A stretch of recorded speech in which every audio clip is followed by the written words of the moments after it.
আমার জীবন থাকতে আমার নবীকে কোনো কুলাঙ্গার গালি দিবে, খোদার কসম আমি বলি আমার সামনে যদি পড়ে আমি তার কওলা ফলায়া দিব।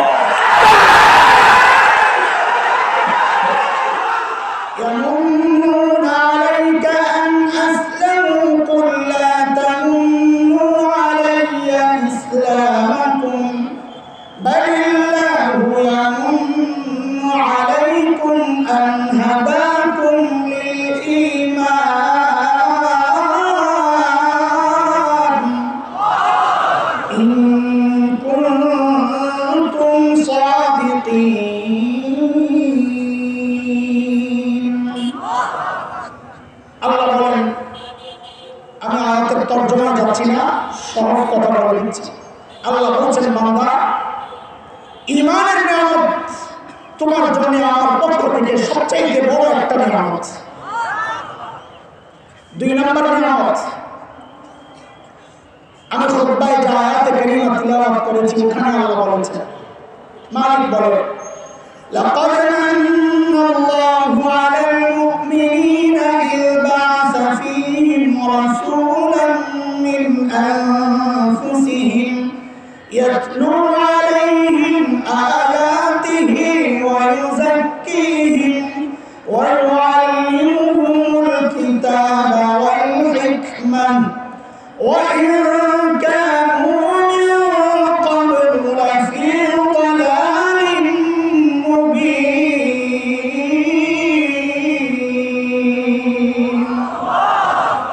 এই আয়াতের মধ্যে আল্লাহ বলছেন শ্রেষ্ঠ রাসূলকে তোমাদের রাসূল বানায়া আমি তোমাদের উপর আরেকটা বড় নিয়ামত দান করেছি।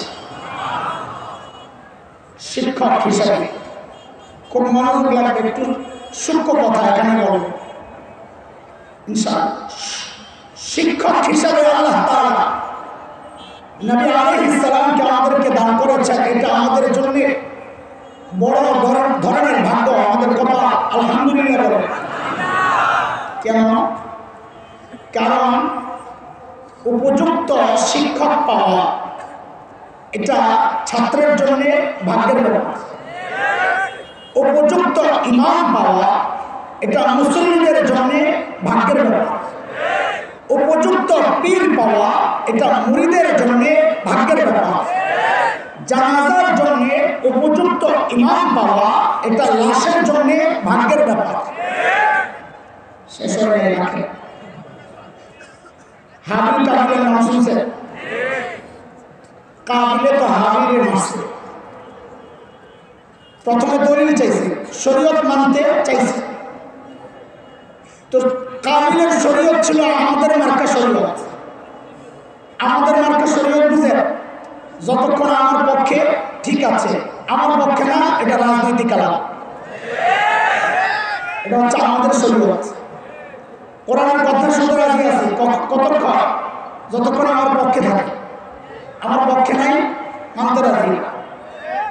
3 দিন আগে আমি ছিলাম কক্সবাজার, 2 দিন আগে কাদির কলবল সাহেব বিবিসির সাংবাদিক আমাকে ফোন দিয়েছে একটা বক্তব্য নেওয়ার জন্য। গত সপ্তাহে নিয়েছিল এই ওয়াজ নিয়ে। তা আমাকে জিজ্ঞেস করছে যে কোর্টে এক উকিল রিট করেছে যে ওয়াজের মধ্যে কোরআন হাদিসের রেফারেন্স দেওয়া লাগবে, এটা যেন সরকার বক্তাদেরকে বাধ্য করে, এই জন্য রিট করেছে। তা আমাকে জিজ্ঞেস করেছে যে আপনাদের কি মতামত এই ব্যাপারে। তা আমি বলেছি যে ভালো কথা, কোরআন হাদিসের রেফারেন্স দিয়ে কথা বললে এটা ভালো কথা, আমরা মানতে রাজি আছি। কিন্তু যারা এই আইনটা পাশ করবে তাদেরকে জিজ্ঞেস করেন আমরা কোরআন হাদিসের রেফারেন্স দিয়ে কোনো কথা বললে তারা মানবে তো না? আবার কাদির বলতে কাবিলের মতো ঘুরে যাবে। কাবিল কি করছে? ইল করবা কুরবানা ফাতুকবিলা মিন আহাদিহিমা ওয়া লাম ইউতাকাব্বাল মিনাল আখার। বলে কুরবানি দেব, কুরবানি যার কুরবানি কবুল হবে সে সুন্দরী বোন আকলিমাকে বিয়ে করবে, এটা ছিল সিদ্ধান্ত। তো শরীয়ত তো মানতেছিল, ঠিকই ছিল। ফাতুকবিলা মিন আহাদিহিমা, যখন হাবিলের পক্ষে কুরবানি কবুল হয়েছে, ওয়া লাম ইউতাকাব্বাল মিনাল আখার,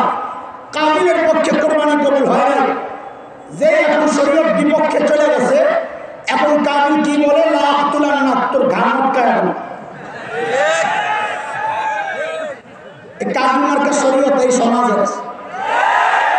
শরীয়ত মানতে রাজি আছি যদি আমার পক্ষে থাকে, বিপক্ষে গেলে না তুলার না গান আটকায় হাত ভাঙিয়ে দেবো, দেশ থেকে তাড়িয়ে দেবো। কোন মার্কাই না? কাবিল মার্কাই না। বলে কি এই কাবিলের উস্তাদ আল্লাহ কারি বানাইছে, একটু খেলা করে। কোরআনের বর্ণনা কি সুন্দর, আমি এগুলো পড়ি আর ভাবি আর অবাক হই, কি দারুণ জিনিস। খেয়াল করে কাবিল হাবিলকে মারছে, লম্বা হিস্ট্রি আমার ওগুলো শোনাচ্ছে না, আমার মাকসাদ তো অনেক জায়গায়।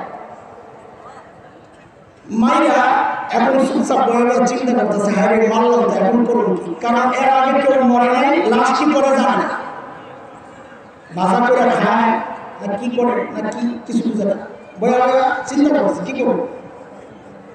আল্লাহ তাআলা একটা কৌর পাঠাইছেন। বলেন কি? কাকনা বলে। কারণ কাকের চেয়ে আমার কাছে কৌর মধ্যে খোসাটা একটু বেশি মনে হয়। আল্লাহ কৌর পাঠাইছেন। فبعث الله غرابا يبحث في الأرض ليريه كيف يواري سوءة أخيه قال يا ويلتى أعجزت أن أكون مثل هذا الغراب فأواري سوءة أخي فأصبح من النادمين।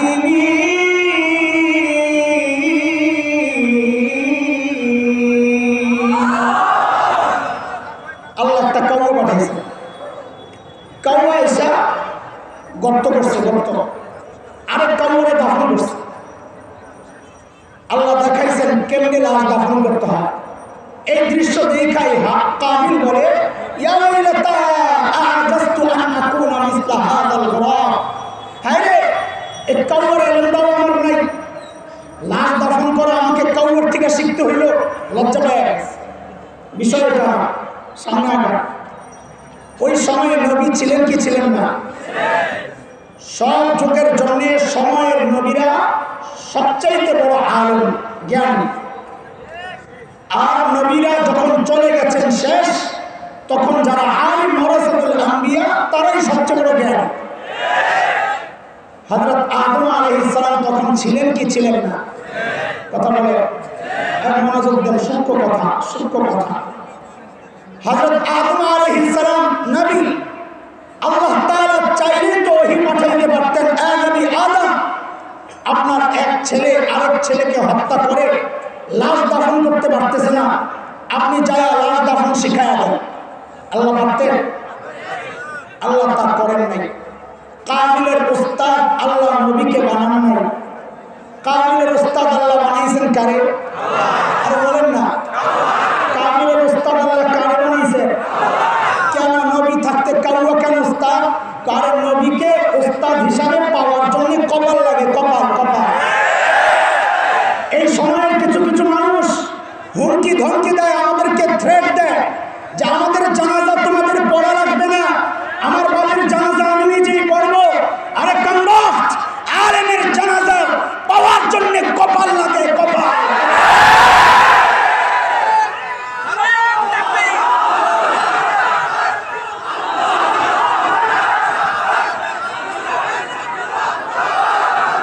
শিক্ষক হিসাবে আলেম পাওয়া, পীর হিসাবে হক্কানি আলেমকে পাওয়া, ইমাম হিসাবে হক্কানি আলেম পাওয়া, জানাজার জন্য হক্কানি আলেম পাওয়ার জন্য কপাল লাগে। কোন চাঁদাবাজের জন্য আলেমরা জানাজা পড়ে না।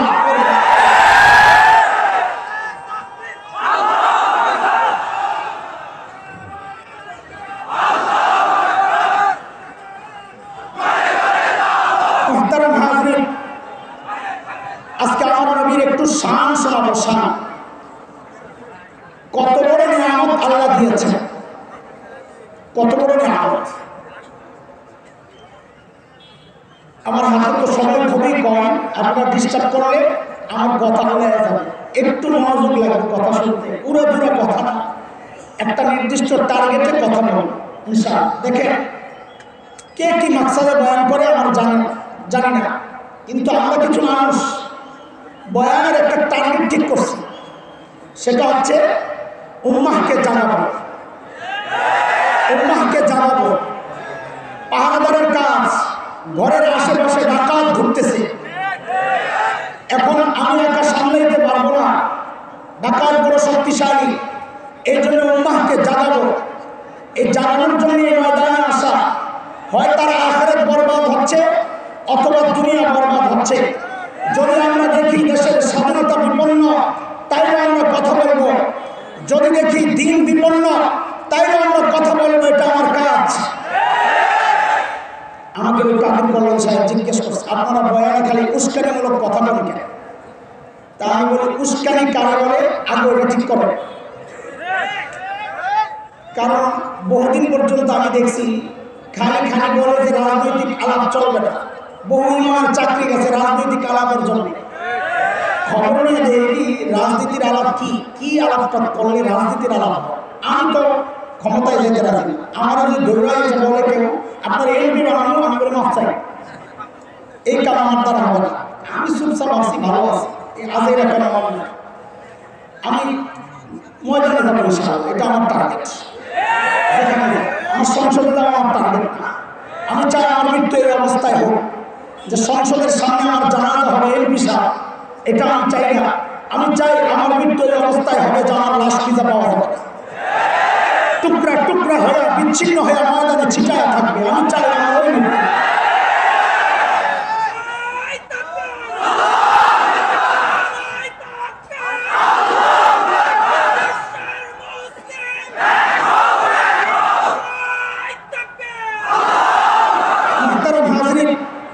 এই জন্য বলছি কথাটা যে আমি তো ক্ষমতায় যাওয়ার বক্তব্য দেই না, আমার তো যাওয়ার ইচ্ছাই নেই। তো কাজে আমার বক্তব্য রাজনৈতিক হবে কেন? তো অনেক চিন্তা করছি, পরে বুঝছি আরে রাজনীতি মানে আমরা যেটা মনে করছি ওটা না। রাজনৈতিক বক্তব্য হইল আমি সুদের বিরুদ্ধে বললাম, পাশে একজন বসা ছিল সুদ খায়, এই দেখছে এর বিরুদ্ধে যায়, লাভ দিয়ে দাঁড়াইছে, রাজনৈতিক বক্তব্য চলবে না। আমি ঘুষের বিরুদ্ধে বললাম, পাশে একজনের ঘুষ খায়, এমন করছে এর বিরুদ্ধে বলছি, লাভ দিয়ে দাঁড়ায়, রাজনৈতিক আলাপ চলবে না। তা আমাকে জিজ্ঞেস করছে আপনারা উস্কানিমূলক কথা বলেন কেন? তার মানে উস্কানি না, সমাজের অসম্মতি আঙ্গুল দিয়ে ধরায় দেওয়া, এটা আমার জিম্মাদারি। তুমি আকাম কুকাম করবা, আমি বলতেও পারবো না। তুমি আমাকে মারতে চাইবা, আমি নড়াচড়া করতে পারবো না। আরে ভাই, উস্কানি কোনটাকে বলে? হ্যাঁ, সাম্প্রদায়িক উস্কানি কোনটাকে বলে? আমার দিন নিয়ে তুমি কথা বলবা, আমি চুপ থাকবো। আমি কথা বললে উস্কানি হবে। তুমি আমার নবীকে গালি দিবা, আমি প্রতিবাদ করবো। আমি প্রতিবাদ করলে উস্কানি হবে। যদি এটা উস্কানি হয়, তার একটু উস্কানি শুনে নাও। আমার জীবন থাকতে আমার নবীকে কোনো কুলাঙ্গার গালি দিবে, খোদার কসম আমি বলি, আমার সামনে যদি পড়ে আমি তার কল্লা ফলাইয়া দিব।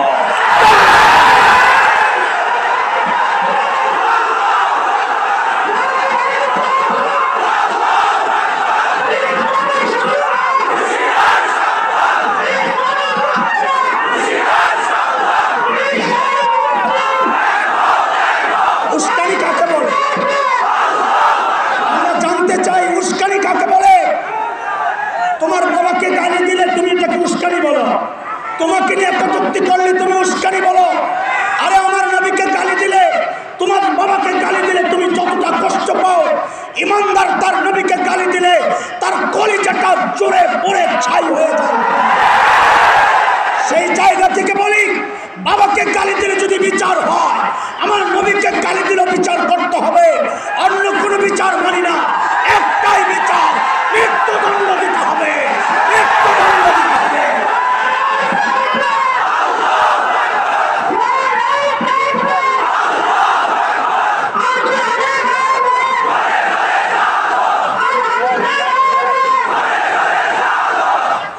আমরা তো কাউকে ক্ষমতা থেকে নামানোর আন্দোলন করি না, কথা বলে জবাব দেন। আমরা কাউকে ক্ষমতা থেকে নামানোর আন্দোলন করি না, কাউকে ক্ষমতায় উঠানোর আন্দোলন করি না। এই সহজ সরল আলেমরা নবীকে ভালোবাসে, দিনকে ভালোবাসে, এই মানচিত্র ভালোবাসে। সে ভালোবাসার জায়গা থেকে আমাদের কথা আমরা কিচ্ছু বলবো না। কিন্তু যদি আমার দিন আক্রান্ত হয়, মনে রাখিস কুলাঙ্গাররা, হুমকি ধমকি দিয়ে লাভ নাই, রক্ত চক্ষু দেখায় লাভ নাই। কালিমা যখন পড়েছি, আখিরি পয়গাম শুনে শরীর থেকে এই মাথা বিচ্ছিন্ন হবে, এই সিনা থেকে কোরআন বিচ্ছিন্ন করা যাবে না।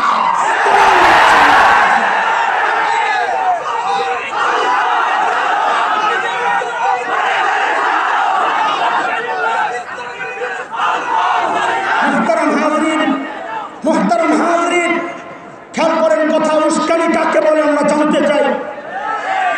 স্বাধীনতা নিয়ে কেউ চক্রান্ত করবে, আমরা প্রতিবাদ করলে যদি উস্কানি হয়, তাই ওই উস্কানি আমাকে মাফ করবেন বঙ্গবন্ধুও দিয়েছেন, কারণ তিনি স্বাধীনতার পক্ষে প্রতিবাদ করেছেন।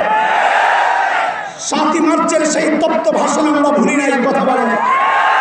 ওই বঙ্গবন্ধুর তর্জনী নাচানো কথা, এবারের সংগ্রাম মুক্তির সংগ্রাম, সেই সুরে আমরাও বলতে চাই, এবারের সংগ্রাম ঈমান রক্ষার সংগ্রাম।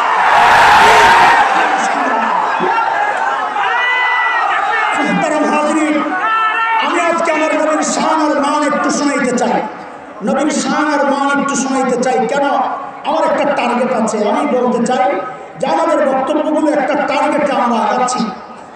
এটা দেশের জন্য অবশ্যই ক্ষতিকর নয়, এটা অবশ্যই বিশৃঙ্খলা সৃষ্টির জন্য নয়, বরং আমাদের বক্তব্যগুলো হচ্ছে যারা বিশৃঙ্খলা সৃষ্টি করে তাদের বিরুদ্ধে, যারা আইন শৃঙ্খলা নষ্ট করার চক্রান্ত করে তাদের বিরুদ্ধে, যারা ভাই ভাই লাগাইয়া দিতে চায় তাদের বিরুদ্ধে, যারা আলেম ওলামাদেরকে সরকারের প্রতিপক্ষ বানাইতে চায় তাদের বিরুদ্ধে। কোনো দল আমাদের প্রতিপক্ষ নয়, কোনো নেতা আমাদের প্রতিপক্ষ নয়, সরকার আমাদের প্রতিপক্ষ নয়, পুলিশ আমাদের প্রতিপক্ষ নয়। তারা তো আজকে সহযোগিতা করবে। কি দেখলাম আমরা? এই সম্মেলনের আয়োজন হয়েছে প্রশাসনের সহযোগিতা ছাড়া, জনপ্রতিনিধিদের সহযোগিতা ছাড়া, এলাকার যারা রাজনৈতিক লিডার তাদের সহযোগিতা ছাড়া। কি বুঝলাম আমরা? আমরা বুঝেছি এটা বাংলাদেশ, দল যার যার ধর্মসভা। এটা বাংলাদেশ, দল যার যার ইসলাম সভা।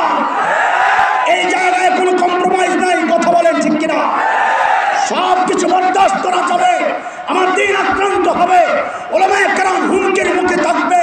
এদেশের শাইখুল হিন্দের রুহানি সন্তানরা বেঁচে থাকতে এটা হতে দেওয়া যায় না, হতে দেওয়া হবে না, হতে দেওয়া হবে না। চলেন আমার নবীর একটু সম্মান শুনি। কেন? একটা টার্গেটে, একটা জরুরি মেসেজ দেওয়ার জন্য আমার নবীকে একটু চিনি। আল্লাহ তাআলা একটা উদাহরণ আগে শুনি, খুব সংক্ষেপে ছোট্ট করে শুনে। একজন বাবা অঢেল সম্পদের মালিক, এত টাকা পয়সা কোনো হিসাব নাই, হিসাব ছাড়া। তার একটাই মেয়ে। কয়টা? আপনারা জানেন কিনা আমার জানা নাই, বাবা মেয়েদের প্রতি একটু আলাদা দুর্বল থাকে। যার মেয়ে আছে সে জানা। তো যেহেতু মেয়ে একটা, এই জন্য আহ্লাদ আর একটু বেশি। এমনি তো মেয়ে হিসাবে আহ্লাদ বেশি, আবার একা হওয়ার কারণে আর একটু বেশি, আবার ধনী বাবার মেয়ে হওয়ার কারণে আর একটু বেশি, আবার মেয়েটা খুবই সুন্দরী, তাই আহ্লাদ আর একটু বেশি। মেয়ে বিয়ের উপযুক্ত হয়েছে, খেয়াল করতে থাকে, বিয়ের উপযুক্ত হয়েছে। এর মধ্যে এক ব্যক্তি আসছে প্রস্তাব নিয়ে যে আপনার মেয়েকে একটা ছেলের সাথে বিয়ে দিতে চায়। বলে আপনি কে? ঘটককে জিজ্ঞেস করে কে? মেয়ের বাবা। আপনি কে? বলে আমি ছেলের খালু। কে? আর মেয়ের বাবার কাছে রাগ হলো, আমার মেয়ের আলাদা প্রস্তাব নিয়ে গেছে, নিয়ে সস্তা খালু এখানে প্রস্তাব নিয়ে। তো বলে কে আসবে? বলে ছেলের বাবাকে পাঠা। কে কে কে? আরে ভাই, এই উদাহরণটা যত বুঝবেন নবীকে চেনা তত সহজ হবে ইনশাআল্লাহ। বলে ছেলের বাবাকে পাঠা। আসছেন ছেলের বাবা প্রস্তাব নিয়ে। এখন মেয়ের বাবা জিজ্ঞেস করে ছেলের বাবাকে, আপনার নাম কি? আপনার বাবার নাম কি? বাবা কি করতেন? বংশের খবর কি? আপনার ছেলের নাম কি? ছেলের হাইট কত? গায়ের রং কেমন? চোখ কেমন? ঠোঁট কেমন? কান কেমন? বন্ধু বান্ধব কারা? ছেলের মাকে, মার বংশ কি? নাম কি? দুধ মাকে, এলাকা, বাড়িঘর কি অবস্থা? ছেলের বন্ধু বান্ধব কারা? কাদের সাথে চলে? ওই যে আহ্লাদ যে বেশি, এগুলো সব খবর হয়। নেওয়ার পরে বিয়ে ঠিক আছে, বিয়ে ঠিক আছে, হ্যাঁ সব ওকে মাশাআল্লাহ।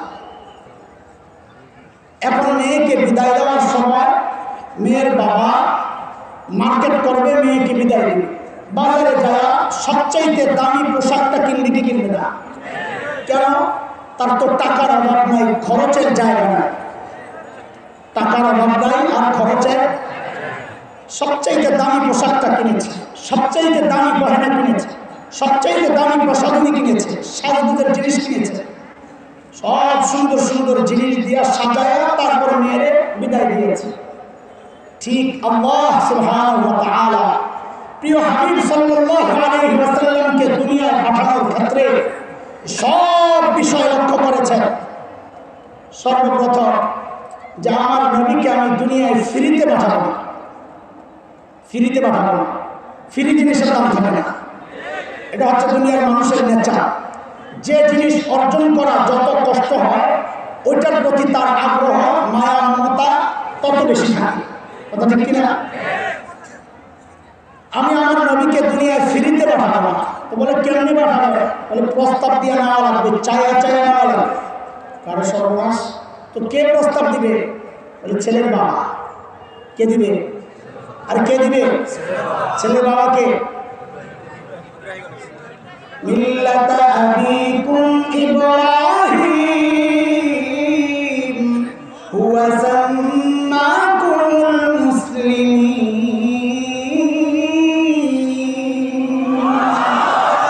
ছেলের বাবাকে খলিল ইব্রাহিম যখন বাইতুল্লাহ বানান, আল্লাহ খলিলের দিলের মধ্যে ওই কথা ঢেলে দিয়েছেন, খলিল আমার এত দামি একটা কাজ আপনি করেছেন খলিল, আমি আপনাকে একটা পুরস্কার দিতে চাই, চান আপনি আমার কাছে কি চাইবেন চান?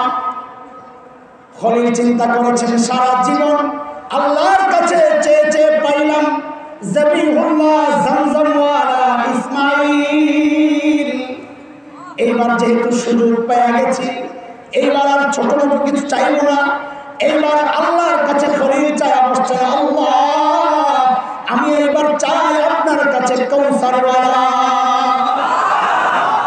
কোরআনের কথা, রব্বানা বা'আথ ফীহিম রাসূলান মিনহুম ইয়াতলু আলাইহিম আয়াতিক ওয়া ইউআল্লিমুহুমুল কিতাবা ওয়াল হিকমাহ ওয়া ইউযাক্কিহিম ইন্নাকা আনতাল আজিজুল হাকীম।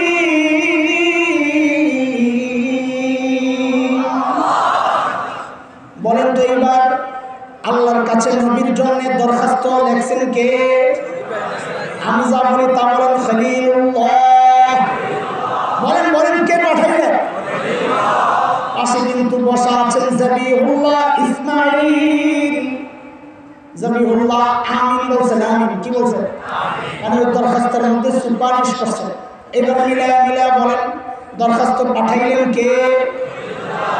সুপারিশ করলেন কে? যে অফিসে বসে বসে কারবার চলছে, অফিসের নাম বাইতুল্লাহ। বলেন আমার মিলায়া দরখাস্ত পাঠাইছেন কে? সুপারিশ করলেন কে? অফিসের নাম কি? আল্লাহ বলেন দোয়া মঞ্জুর। খলিলুল্লাহ দোয়া করেছেন, যাবিহুল্লাহ আমিন বলেছেন, বাইতুল্লাহ বসে বসে দোয়া মঞ্জুর। আমিও পাঠায় দিলাম হাবিবুল্লাহ। যান যান, রাখেন রাখেন, যায়েন না, একটু দাঁড়ান। বলে কেন? মজমা একটু এলোমেলো হয়ে রয়েছে, মজমাটা একটু জমাটি।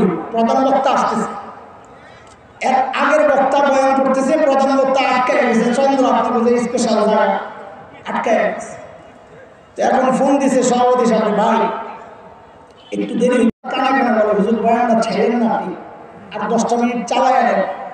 খোদার কসম ভাই, যত বড় বক্তা হোক বয়ানের ফিনিশিং দিয়ে দিলে যদি আয়া বলে 10টা মিনিট চালায় নেন, তো মেজাজটা এত বিগড়ে যায় আমি বলার মতো না। কেন জানেন? এখন এলোমেলো কথা বের হবে, লাইনের কথা তো শেষ, এখন এলোমেলো কথা বের হবে যত বড় বক্তা হোক। তো পাবলিকও বুঝে যে এখন এলোমেলো কথা হচ্ছে। তো পাবলিকের মধ্যে কয়েক শ্রেণী হয়, বুঝে আমার এক ভাই বলেছে কয়েক শ্রেণী হয়। এক শ্রেণী চিন্তা করে বয়ে থেকে চুপচাপ জায়গাটা গ্রহণ করছি খালি করে আপনি। আরেক শ্রেণী চিন্তা করে একটু অজুস্তান্দা সাইরে, আরেক শ্রেণী আছে দূরে যায় সন্তানের লেন্দাটা নেই। এর মধ্যে ফোন দিছে কালিয়া করে মোড়ে ঢুকে গেছে, ভাই এসে করছি 2 মিনিট। সভাপতি সাহেব ঘোষককে তাড়াতাড়ি ফোন দিয়েছেন, একটা তাকবির লাগা। কি কথা বলেন না, তাকবির লাগা কেন? প্রধান বক্তা আয়া বসছে, এলোমেলো মানুষগুলো যেন মজমার মধ্যে তাড়াতাড়ি এসে বসে। ঠিক আল্লাহ তাআলা নবীকে দুনিয়ায় পাঠানোর সময় এই বিষয়টাও লক্ষ্য রাখছেন যে মজমা এলোমেলো। নবী ঈসা আল্লাহ ভাই প্রধান বক্তা আসতেছে, আপনি একটু ঘোষণাটা দিয়ে দেন, নারে তাকবীর আল্লাহু আকবার, প্রধান বক্তার আগমন, শুভেচ্ছা, স্বাগত। সূরা সাফ আয়াত 6 নবী ঈসা ঘোষণা দিলেন, ওয়া ইয ক্বালা ঈসা ইবনে মারইয়াম ইয়া বানি ইসরাঈল।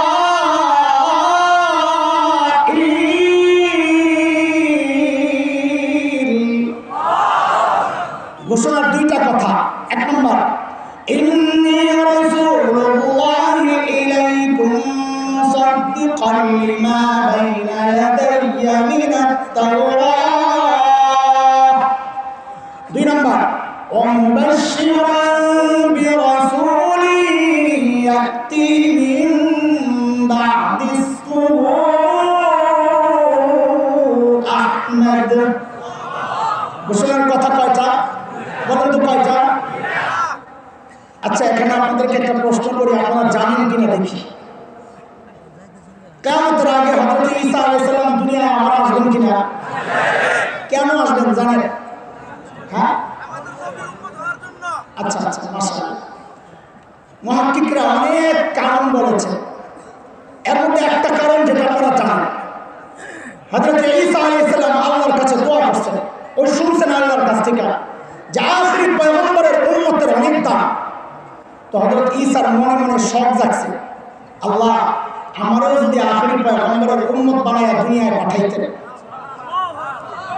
আল্লাহ আকবার তো বলতেছে, কিন্তু খ্রিস্টানরা এগুলার নিয়ে আবার পেশাল করে। এই পেশাল হল করাও আবার আমাদেরই কাজ, কোনো অস্পষ্টতা থাকবে না। যত পেঁচিলা কথা আছে এগুলোর জবাব ওলামায়ে কেরাম আপনাদেরকে দিতে প্রস্তুত। সময় পাইলে আমরা করবো কি, কয়টা সামলাবো? প্রশ্ন জাগে, আহলুস সুন্নাহ ওয়াল জামাতের আকীদা হচ্ছে সমস্ত মাখলুকের মধ্যে নবুয়তের মর্যাদা সর্বোচ্চ। কোথায়? সর্বোচ্চ।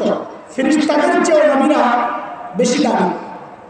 হযরতে ঈসা আলাইহিস সালাম নবী কিনা? তো নবীর মর্যাদা তো সবচেয়ে বেশি। হযরতে ঈসা উম্মতের প্রশংসা শুনি না, তার চেয়ে নিচের মর্যাদা। আখিরি পয়গম্বরের উম্মত হতে চাইলেন মানে এমপি সাহেব চেয়ারম্যান দিতে। কথাটা হাস্যকর না? বলেন না, আরে কথাটা হাস্যকর না?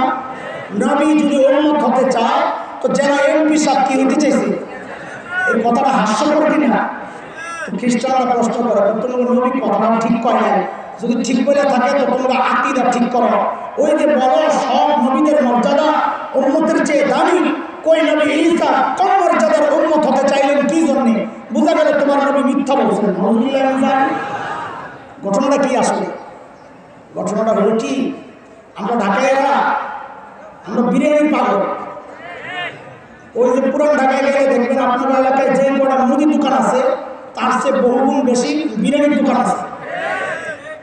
তো এক পেটুক এক হোটেলে ঢুকছে বিরিয়ানি খাবে, তার সামনে বিরিয়ানির ডিশ, খুব মনোযোগ দেখা যাবে, সূক্ষ্ম কথা, বিরিয়ানির ডিশ, গরম মশলার গ্রাম, গরম ধোঁয়া উঠতেছে, আরে তার তো মুখে বসে গেছে।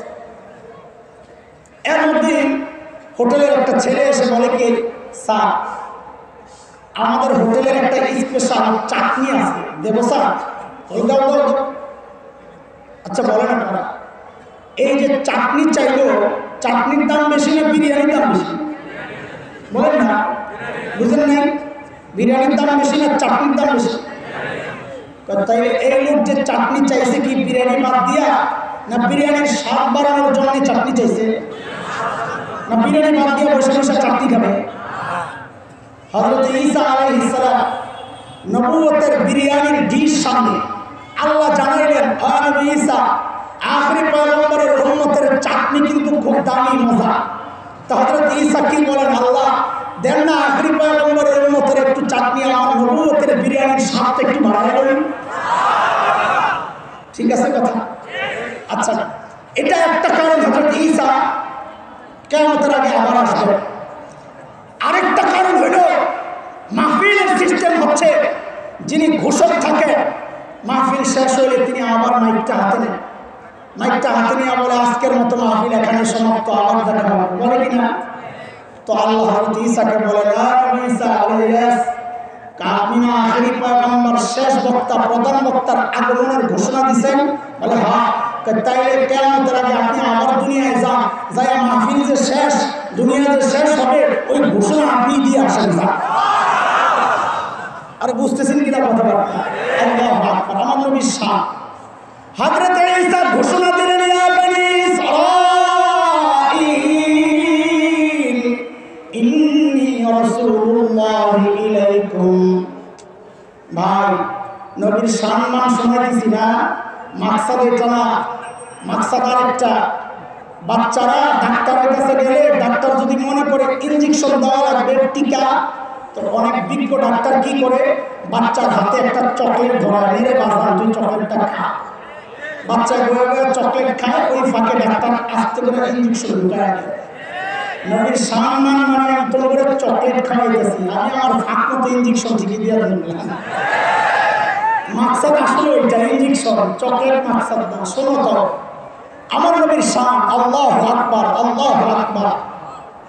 হযরত ঈসার ঘোষণার বক্তব্য কয়টা বলেন? এক নম্বর, ইয়া বনী ইসরাঈল ইন্নী রাসূলুল্লাহি ইলাইকুম। আমি তরজমা বলবো, আমার সাথে সাথে আপনারাও বলবেন, ও বনী ইসরাঈল, আল্লাহ আমাকে তোমাদের রাসূল বানায়া পাঠাইছেন। আবার বলো, ও বনী ইসরাঈল, আল্লাহ আমাকে তোমাদের রাসূল বানায়া পাঠাইছেন। আমি যে আপনাদের একটা ইনজেকশন দিব, এই কথাটা হলো ওই ইনজেকশনের সুই। যখন ইনজেকশন দিব তখন আমি সুইটা চাইবো, আমাকে সুইটা দিবেন তো ইনশাআল্লাহ? বলেন তো সুইটা কি বলেন তো? ও বনী ইসরাঈল, আল্লাহ আমাকে তোমাদের রাসূল। বাবা মেয়েকে সাজায় দেওয়ার সময় সব দামি দামি জিনিস দিয়ে সাজায় দেয় না? আল্লাহ আমার নবীকেও সব দামি দামি জিনিস দিয়ে সাজায় দিয়েছেন, নাম দিয়েছেন তো সেরা নাম দিয়ে দিয়েছেন। আমার নবীর দুইটা নাম, মুহাম্মদ, আহমদ। কি আজীব নাম রে ভাই! আমার তো এলেন কালাম কর, কিন্তু এই দুই নাম নিয়ে ঘাটাঘাটি করি আর হাসি। আরে কি মজা, কি মজা! সুবহানাল্লাহ। যত নাড়াচাড়া করে তত সুগ্রাম খালি বেরোতে থাকে। এক নাম তো মুহাম্মদ, মানে সবচেয়ে বেশি প্রশংসিত। মক্কার কাফিররা হাটে ঘাটে বাজারে যায় নবীর বদনাম করতো, মুহাম্মদ খারাপ লোক, তার কাছে যাইবে না। তো পাবলিক বলে কি, মুহাম্মদ সবচেয়ে প্রশংসিত, এই মানুষ আবার খারাপ হয়ে যাবে। লাক্সিনি ব্যাস, আল্লাহ কি নাম রাখছে দেখেন। এরা মিটিং করছে, মিটিং বসে বলে নাম আমাদের পাল্টাই দেবো। বলে কি নাম রাখবা? নাম রাখ বুখারী রিওয়ায়াত। বলে নাম রাখ মুজাম্মাম। কি সবচেয়ে বেশি নিন্দিত? হ্যাঁ, এটা ঠিক আছে। বাজারে যারা বলতেছে মুজাম্মাম খারাপ মানুষ, এর কাছে যাইবে না। বাজারের লোকজন জিজ্ঞেস করে মুজাম্মাম কেন? লাক্সিনি ব্যাস। হায় আল্লাহ, আমার নবীর নাম আল্লাহ রাখছেন।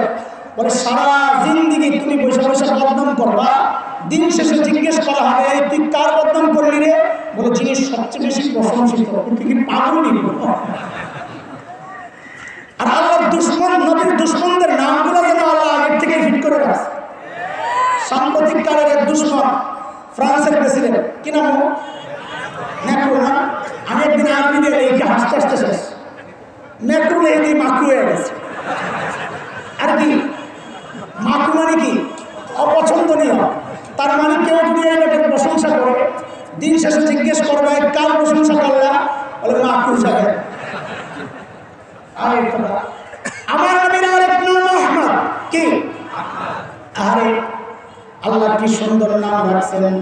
নবীকে আল্লাহ দুনিয়ায় পাঠিয়েছেন ইবাদত শেখানোর জন্য, কিসের জন্য বলেন না? এর দোস্ত বলেন তো, ইবাদতের মধ্যে সবচেয়ে দামি ইবাদত কোনটা?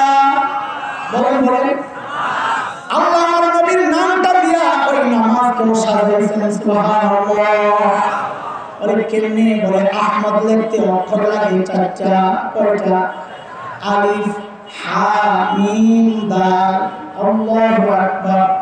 একটা মানুষ যেমন নামাজে দাঁড়ায় যখন, যেন সে আলিফ হয়ে দাঁড়ায় আছে। যে মানুষটা রুকুতে যায় ডান দিক থেকে তাকায় দেখেন যেন হায়ের মাথাটা দাঁড়ায় আছে। যে মানুষটা সাজদায় যায় যেন মিমের মাথাটা শুয়ে আছে। যে মানুষটা তাহিয়াতুল সুরতে বসে যেন সুন্দর করে দালটা বসে আছে। আল্লাহু আকবার। আমার নবীর মান শান সবচাইতে ইন্টারন্যাশনাল ভাষা কোনটা বলেন তো? না ইংরেজি? কোনটা? এখানে বহু মানুষ বলবে আরে মূর্খ হুজুর বলে ফিরে। আমি মূর্খ না, তুমি মূর্খ, একটু বুঝা নাও। এই 2 হাত তলের কবরের নিচে ইংরেজি চলে না? আমি তোমাকে জিজ্ঞেস করবে নাকি ওয়াও? ফেরেশতারা জিজ্ঞেস করবে ওয়াও। কি জিজ্ঞেস করবে? মা রাব্বুকা। এটা তো চাইনিজ ভাষা। জমিনের নিচে যে ভাষা চলে, আসমানের উপরে যে ভাষা চলে, আসমান জমিনের মাঝখানে যে ভাষা চলে, হাসরে যে ভাষা চলবে, জান্নাতে যে ভাষা চলবে, ওইটা ইন্টারন্যাশনাল। আর তোমার ইংরেজি ইন্টারন্যাশনাল। আল্লাহু আকবার। আল্লাহ আমার নবীর নাম দিয়া ওই ভাষাটাকে সাজাইছেন। সুবহানাল্লাহ। আর জোরে বলো সুবহানাল্লাহ। বলে মানে কি? বলে মানে হচ্ছে আমার নবীর প্রত্যেকটা নামের প্রথম অংশ, প্রথম অক্ষরটা দিয়া আল্লাহ আরবি ভাষাকে সাজাইছেন। বলে তুমি আলিফ থেকে ইয়া পর্যন্ত টান দিয়ে একটু দেখো না। তুমি যদি আলিফকে টান দাও আমার নবী আহমদ, তুমি যদি বাকে টান দাও আমার নবী বাশীর, তুমি যদি তাকে টান দাও আমার নবী তাকি, সবচেয়ে বড় মুত্তাকি, তুমি যদি তাকে টান দাও আমার নবী আসসাদ, ভূত তারা যার সাথে কারো তুলনা নাই, তুমি যদি জিনকে টান দাও আমার নবী জামিল, সবচেয়ে সুন্দর, তুমি যদি হাকে টান দাও আমার নবী হামিদ, সবচেয়ে বড় প্রশংসাকারী, সবচেয়ে বেশি প্রশংসিত, তুমি যদি হাকে টান দাও আমার নবী খাতামুন নবীয়্যিন, তুমি যদি দালকে টান দাও আমার নবী দাইয়ান ইলাল্লাহি বিইذনি, তুমি যদি জালকে টান দাও আমার নবী যাকি, সবচেয়ে বড় মেধাবী, তুমি যদি রাকে টান দাও আমার নবী রাহমাতুল লিল আলামিন, তুমি যদি যাকে টান দাও আমার নবী যাইরুল জান্নাহ, দুনিয়া থেকে জান্নাত ভ্রমণ করে আসছে, তুমি যদি সিনকে টান দাও আমার নবী সাইয়্যিদুল বাশার, আমার নবী সাফিয়ে কাউসার, তুমি যদি শিনকে টান দাও আমার নবী শাফিউল মুযনিবিন, তুমি যদি সাদকে টান দাও আমার নবী সামিউল্লাহ, তুমি যদি দালকে টান দাও আমার নবী দামিন উম্মতের জিম্মাদার, তুমি যদি তাকে টান দাও আমার নবী তাইয়্যিব তাহির, তুমি যদি যাকে টান দাও আমার নবী যাহির লাইসাল বাতিল, বেদাতীরা বলে নবী যাহির জানে গায়েব জানে না, একমাত্র গায়েব জাননেওয়ালা কে? তুমি যদি আইনকে টান দাও আমার নবী আব্দুল্লাহ, তুমি যদি গায়নকে টান দাও গায়ন মানে হুজুর আত্মমর্যাদা, নবী বলেছেন আনা আবিয়ার মিনকুম, তোমাদের মধ্যে সবচেয়ে বেশি আত্মমর্যাদা আমার, তুমি যদি ফাকে টান দাও আমার নবী ফারিক বাইনাল হাক্কি ওয়াল বাতিল, হক বাতিলের চূড়ান্ত পার্থক্যকারী, তুমি যদি কাফকে টান দাও আমার নবী কারিউল কোরআন, দুনিয়ার সবচেয়ে প্রথম সর্বপ্রথম কোরআনের তিলাওয়াত করানেওয়ালা, তুমি যদি কাফকে টান দাও আমার নবী কাফিরুল উম্মাহ, আল্লাহর আদালতে উম্মতের পক্ষে কথা বলবেন, তুমি যদি লামকে টান দাও আমার নবী লাঈনুশ শাইতান, শয়তানের সবচেয়ে বড় নিন্দাকারী, তুমি যদি মিমকে টান দাও আমার নবী মুহাম্মদ, আমার নবী মাহবুব, আমার নবী মনসুর, আমার নবী মুজাম্মিল, আমার নবী মুদ্দাসসির, আমার নবী মুস্তাফা সাল্লাল্লাহু আলাইহি ওয়াসাল্লাম, তুমি যদি ওয়াওকে টান দাও আমার নবী ওয়াকিল, তুমি যদি নুনকে টান দাও আমার নবী নাযীর, তুমি যদি হাকে টান দাও আমার নবী হাদিল আলাম, তুমি যদি হামজাকে টান দাও আমার নবী আল আমিন, তুমি যদি ইয়াকে টান দাও আরে মালিক কত মায়া করে ডাক দিয়েছেন ইয়াসিন।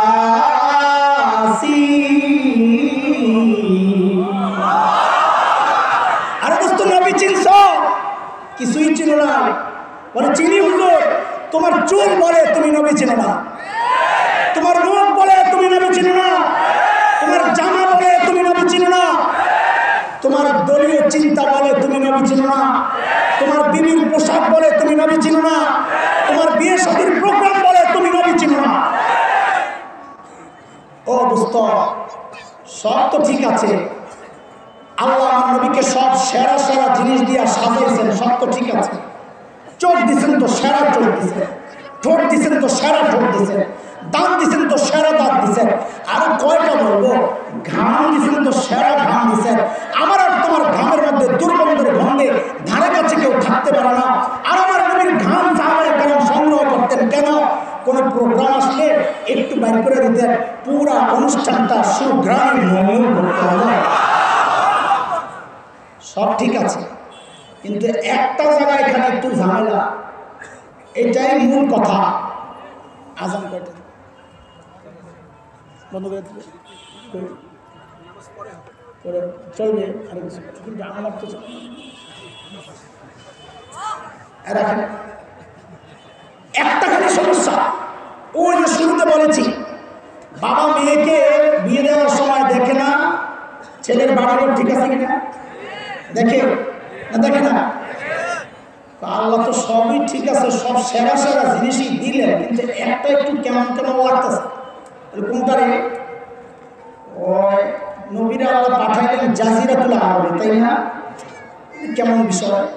বিওয়াদিন গায়রি যারইন ইনদা বাইতিকাল মুহাররাম, বৃক্ষলতাহীন জলশূন্য বালুকাময় জায়গা, এত মায়া করে আল্লাহ তাআলা এমন জায়গায় কেন পাঠাইলেন? যদি কাশ্মীরে পাঠাইতেন এত সুন্দর জায়গা, সুইজারল্যান্ডে পাঠাইতেন এত সুন্দর জায়গা, আল্লাহ এই সমস্ত জায়গায় না পাঠাইয়া নবীরে পাঠাইলেন কই? আরে বলেন না, কোথায় কোথায়? এটা হলো পয়েন্ট আজকের বয়ানের, এটাই হলো আমার ইনজেকশন। খেয়াল করেন, একটু মনোযোগ আছে, একটা জরুরি মেসেজ আপনাদেরকে দিব ইনশাআল্লাহ, মনোযোগ থাকলে বুঝবেন। শুধু আলেমদের ব্যাপার না, এটা এটা সব মানুষের, সমস্ত বাংলাদেশিদের ব্যাপার। এটা একটু মনোযোগ দিয়ে শোনে। আল্লাহ নবীকে পাঠাইছেন কই? বলেন কোথায়? জাজিরাতুল আরব, মানে আরব দ্বীপ। জাজিরাতুল আরবটা মানচিত্রের মধ্যে যদি দেখেন তো দেখবেন তিন দিক দিয়ে শূন্য পানি, লোহিত সাগর, আরব সাগর ঘেরাও করা। একদিক দিয়ে জমিনের সাথে লেগে আছে, ইরাক, সিরিয়া, জর্ডান, ওই অংশটা লেগে আছে। ঠিক মানব দেহের মধ্যে একটা হাড় আছে, হাড় কলম, এই হাড়টার তিন দিকে শূন্য, একদিকে লেগে আছে। হাড়টা দেহের মধ্যে ঠিক যেমন দেখা যায়, মানচিত্রের মধ্যে জাজিরাতুল আরবটাকেও ঠিক ওই রকম দেখা যায়। এই জন্য ভূবিজ্ঞানীরা জাজিরাতুল আরবকে নাম দিছে জিওগ্রাফিক হার্ট, এটা মানচিত্রের হার্ট। এবার বুঝতে থাকেন আস্তে আস্তে আল্লাহ আমার নবীকে ওই হার্টের মধ্যে কেন পাঠাইছেন, এটা বোঝা দরকার।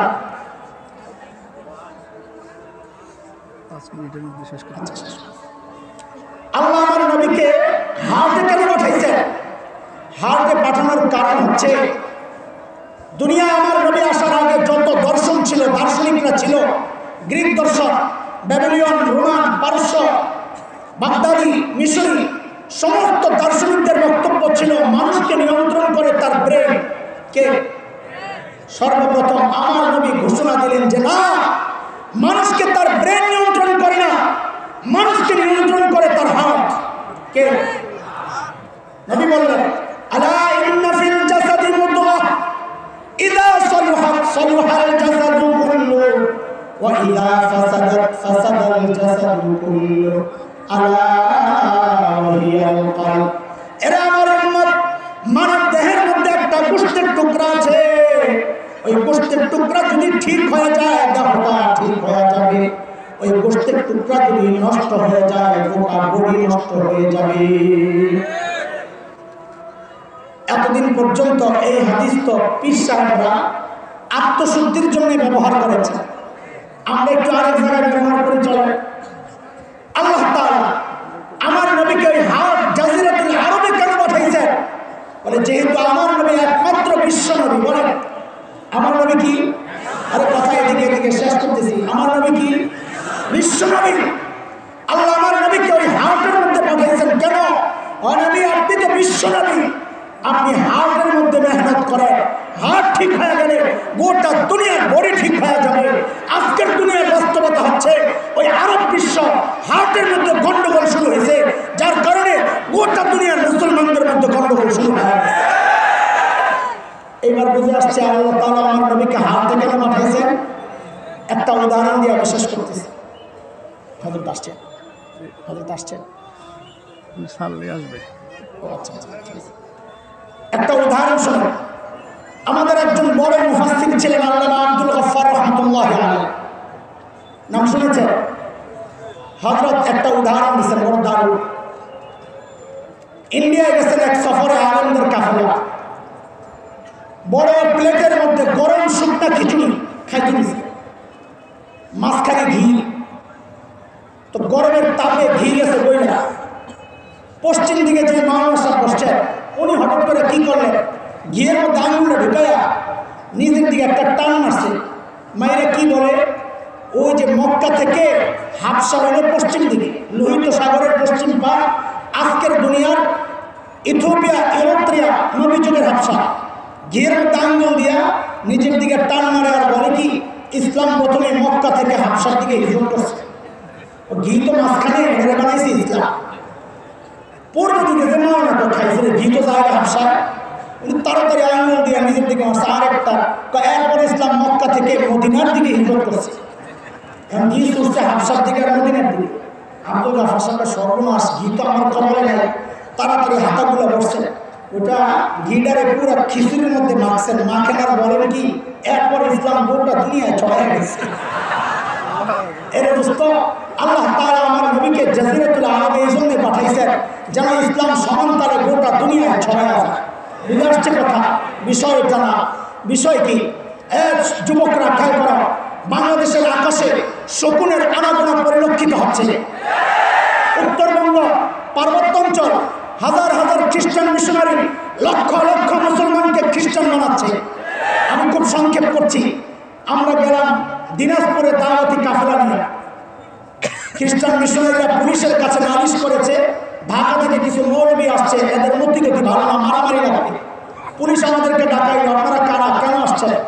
আমরা বললাম আমরা আমাদের ভাইদেরকে দিনের দাওয়াত দিয়ে ইসলামে ফেরত আনতে আসছি।